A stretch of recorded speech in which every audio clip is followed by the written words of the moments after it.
So this is another video update on Sunday, 16th December.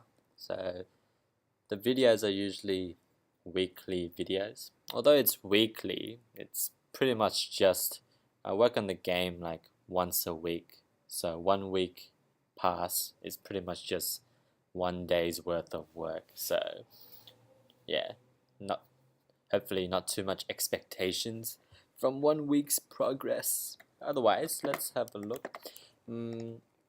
Minor changes or minor updates for this time.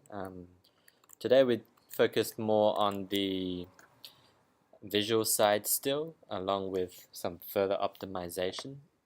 So there's 5 things that we've completed today, and one is we optimized the sound for the green creeps. So if you have a look, there's a lot of green creeps, and every time they die, each of them play a sound, and you probably won't hear it now, but if I sort of kill them now, they all play a sound. So if I kill sort of like 10 of them, oops, let me try to, what's happening?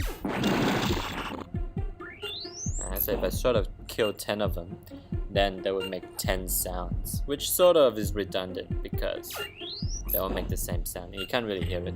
So we optimize that to play 1 sound, which should be quite good. And maybe even the other one. The red guy used to play 2 sounds when they die, and now just play 1 sound, so that saves a bit of power as well. We also had a look. So we've created the timer. So as you can see, we played around with this new timer here. So this timer is a progression bar, and that was quite tricky to get. So we finally got some progression bar happening. It sort of scrolls to give some animation, and we tested out the thermometer timer. And so we have this countdown here as well that draws down. Yeah, it's kind of looking a bit chat, but we'll keep working on it and hopefully get something better. Let's just sort of experiment the mechanics and see if it works. Otherwise, today we learned something new. We learned camera layers. So camera layers, pretty much, I actually here have 1 camera, 2 camera, 3 camera, even 4 camera. And so using multiple cameras, I'm telling each camera to render out a different part of the objects. So that allows me to sort of like Photoshop, choose which layer is first and choose layer is in front and at the back. And by doing so, we have made our progression bar. So if we sort of get some kills, oh, what the hell? So if I try to do some kills, last video we talked about the orb progression bar. As you can see, it's sort of rising now. Within the orb there is a circular progression bar. Whoa, what the hell? And if we get more and more, it will rise. So previously it was just a plane right in front of the orb, and that kind of looked chat because it's sort of blocking the view of all the other viruses. So now, because we have render layers, that allows us to sort of place that in between the orb and viruses, and now it actually looks pretty decent and doesn't really disrupt the game too much. For some reason, it's a bit buggy today. Yeah, so that progression bar actually looks decent enough to keep, hopefully. As you can see, the aura on the back, the red thing, is glowing red, so sort of experimental. It starts off white, and based on the timer, as it goes down, it gradually turns red.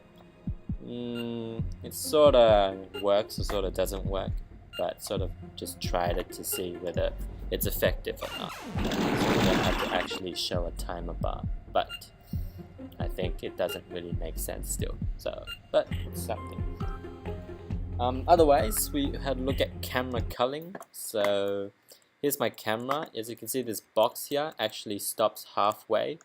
So if I go to the left view, here we go. Alright, the camera actually stops rendering behind this line. So anything that sort of happens behind here, all these objects, will not be rendered, and that's about like 20-30 objects there. So that sort of saves on performance heaps as well. So a lot of performance improvements. And then finally we improved the score display. So last time when we made a score, it didn't really pop up as good, but I added a bit more animation to it and I changed the font.